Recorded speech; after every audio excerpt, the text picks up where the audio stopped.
Let me agree with Udi that the visual angle here is a bit problematic, but so I might not stay in my position. Anyway, there are two major principles guiding visual cortex organization. One of them is that processing is done in an hierarchical manner, as can be seen here by the Telemann and Vanessa diagram from 1991, where we can see actually information flowing from the eye and into the brain with different visual areas marked in these squares, and the information is based on connectivity between regions, and as we can see it's very complex, but nevertheless they have decided that this is actually hierarchical processing, with these being different levels of the hierarchy. This is one major principle, and another one is that these the information actually flows in two distinct, anatomically distinct, and also functionally segregated pathways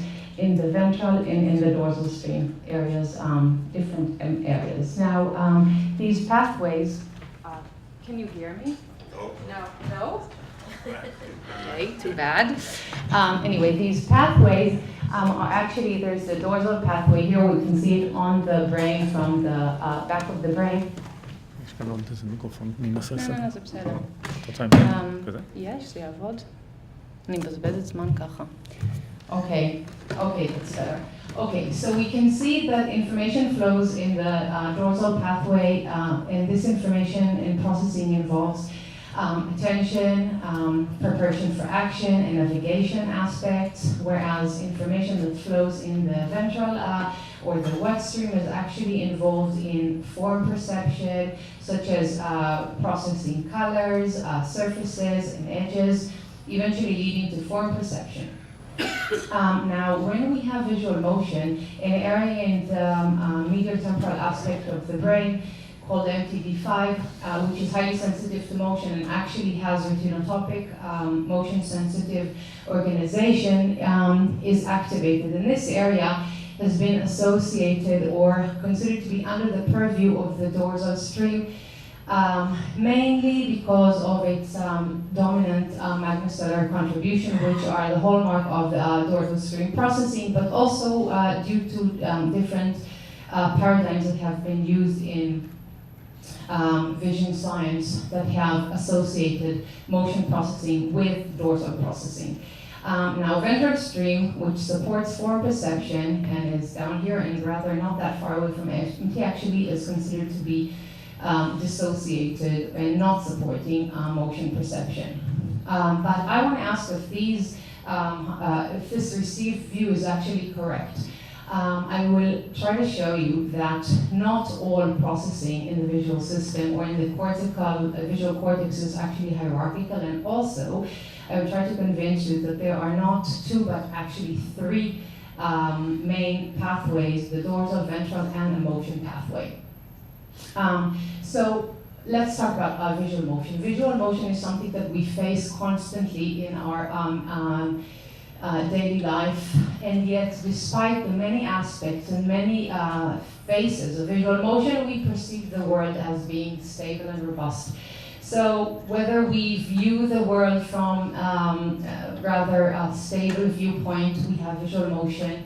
And when we move in the world, such as when we are driving in a car, we move, there's optic flow, but there are also things that are moving around us, such as elements in the world.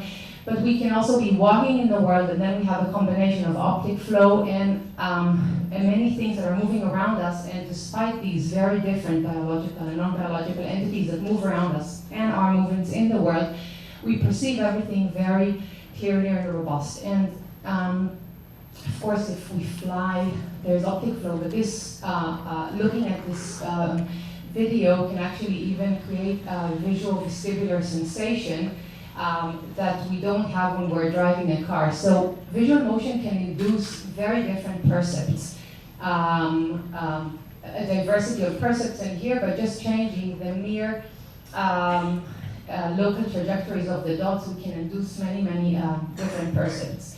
So, but that was when the stimuli were actually moving. But what happens when the stimuli are static or not moving, such as when we read? When we read, as can be seen here, people move their eyes across the text. This can be seen here with the saccades and the fixations and the trajectory, and we can see that this clearly induces while we are reading visual motion, constant visual motion on our retina. The same happens when we observe a static scene.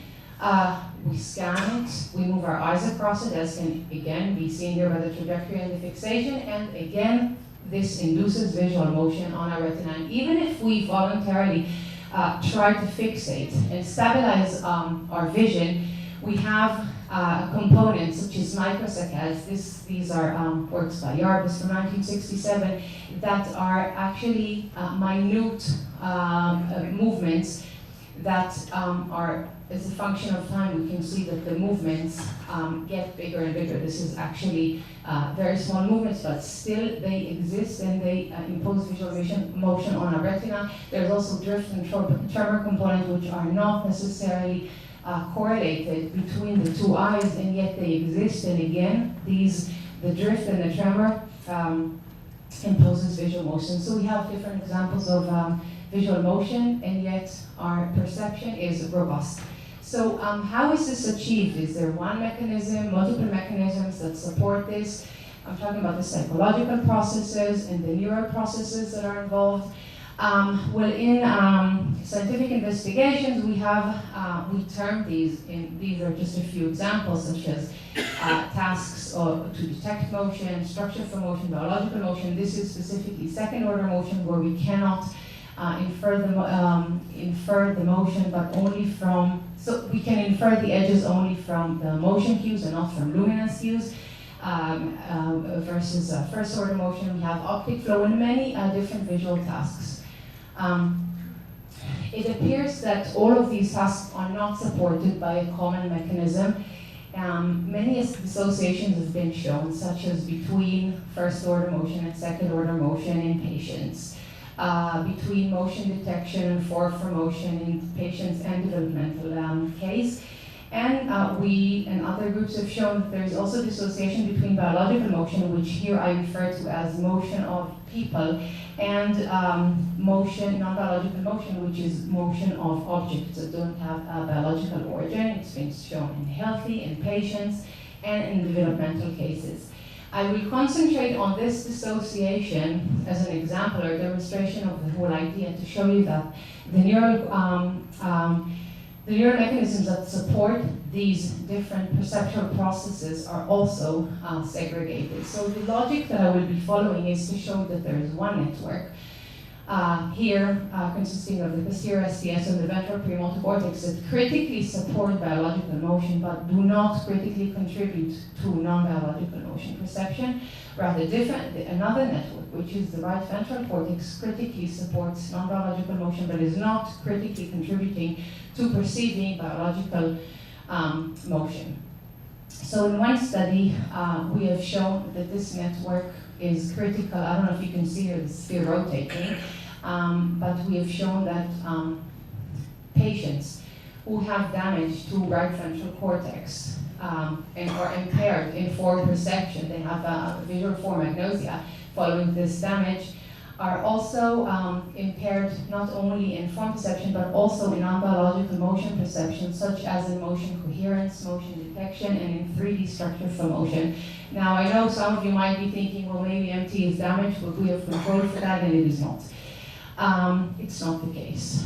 So this actually shows that this area or part of the cortex is critical to non-biological motion perception. In another study, we have also found that it is not critically contributing to biological motion. So these patients and others, we have tested whether their perception of biological motion is impaired following ventral cortex damage. And we have found that ventral cortex damage does not impair biological motion perception. So this indicates that this is not critically contributing to this perceptual process. And now I'm not going to go into these studies, but I'll show you a set of studies that actually show that these two areas critically contribute to biological motion perception, but not to non-biological motion perception. It's these studies that have actually shown both of these I'm just continuing because I think we're short in time. Anyway, so we can see that there's segregation between the network that supports biological motion and the network that supports motion which is of non-biological origin. But these are just two types of motion, biological motion and let's say structure for motion, but what about the other tasks and one that I've not listed here? Well, what about the bigger picture? So I'd like to provide a more comprehensive view, and I've proposed that there is a visual motion pathway. This actually relates to this point that I presented in the beginning of the talk. So the idea is the following. This is based on my studies, but on many, many other studies. MTV5, which is known to be active to all sorts of visual motion, actually receives multiple contributions from subcortical contributions directly without even passing through the visual cortex, such as from the pulvinar through the superior from the LGN directly into MTV5, and from V1 with direct superconducting fibers that provide only a 2 millisecond delay between the actually response in V1 and MTV5. And this provides the actual median and initial response of MTV5 is as that one of V1. So this provides MTV5 with information that reaches it much quicker than the information that propagates through the visual hierarchy and allows MTV5 and its satellites of MST, DNL to provide and send information to many different cortical areas according to the visual task. So if we have to do something that is related to objectness, such as understanding an object for motion, information will be passed on to the ventral stream. If we have to do tasks that are related to attention and preparation for action, information will be passed on to the dorsal stream. If what we're seeing is biological motion and kinematics, information will be sent from these areas to posterior SDS and ventral premotor cortex. If the information is related to eye movements and object tracking, information will be passed on to the frontal eye field and supplementary eye field. And if the tasks is about optic flow, we're going to have information sent to V6 and V6A on the medial aspect. So we have MT is connected to many regions, and the information then can be reached through the motion pathway, which is bypassing the classical hierarchical information very quickly and much faster than it can through the hierarchy itself. So the important thing I want to stress out in this slide is that visual motion pathway, I hypothesize, is critical to our continuous spatial temporal perception, but this has yet to be proven. Continue. Okay, so Fellman and Danessen have based their idea of connectivity based on anatomical connections.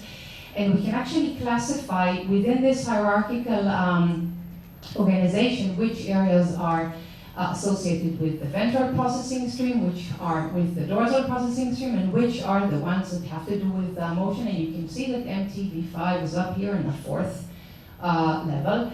But actually, it does not consider time. But when we do consider time of processing, we can see that suddenly MTV5 is actually placed just at the level of V1. So information reaches MTV5, I told you the median response and the initial response just as that of V1. So we can see that if we consider timing, this places MTV5 at the same level, the first level of V1, which is again supporting the idea that this is not a non-hierarchical processing of visual motion that is taking place in the visual system. Another thing that we can also relate to is the developmental aspects. Tweedle and, well, there's been a study that has showed that across species, MTV5 and V1 are the only regions in the visual cortex that are actually developmentally ready at birth. All the other areas take time to develop, but these are already mature at birth, similar to S1 and A1. And another thing which I haven't written here is the fact that the proportion or the size, the ratio between the size of V1 and MT is consistent across species, and it's something that is not consistent with other areas. But these are the only areas that keep their ratio and are developmentally ready at birth. So this and the fact that the timing places MTV5 together with V1 actually show that processing can be non-hierarchical in the visual system, especially when it has to do with visual motion. Now I told you that it's not part of the dorsal stream. You might still think, well, this is part. So I want to show you why I think this is not part of the dorsal stream. Well, the ventral pathway, the ventral cortex, which is clearly outside of the dorsal pathway, is critically contributing to some aspects of motion perception, such as motion coherent tasks, motion detection, and 3D structure for motion. Other areas that are also considered to be outside of the dorsal stream, such as the posterior SCS and ventral premotor cortex, critically contribute to biological motion perception. So we see that regions outside of the classical dorsal stream critically contribute to some tasks of visual motion.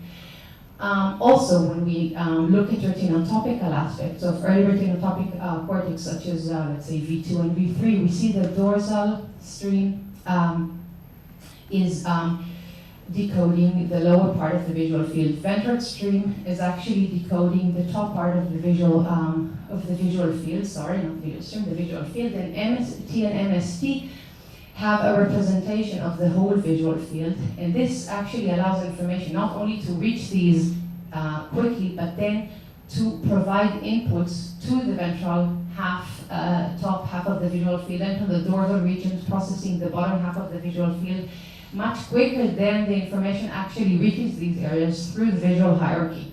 And of course, these areas also provide inputs to additional regions that are not part of the ventral and dorsal streams, such as the frontal eye field. There are some hierarchical characteristics, such as growing receptive field, functional sensitivity, and somewhat response latency, although here this is less significant. And I want to note, I want to draw attention to the fact that this model is actually very consistent with patient studies.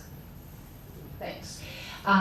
The fact that LM, who is a motion blind patient, was had MTV5 bilateral damage and was impaired across the board in motion perception tasks, showed that she was impaired in all of these tasks. But we can see that patients with ventral damage, they're only impaired in motion tasks such as motion coherence, which is actually detecting of a surface in noise.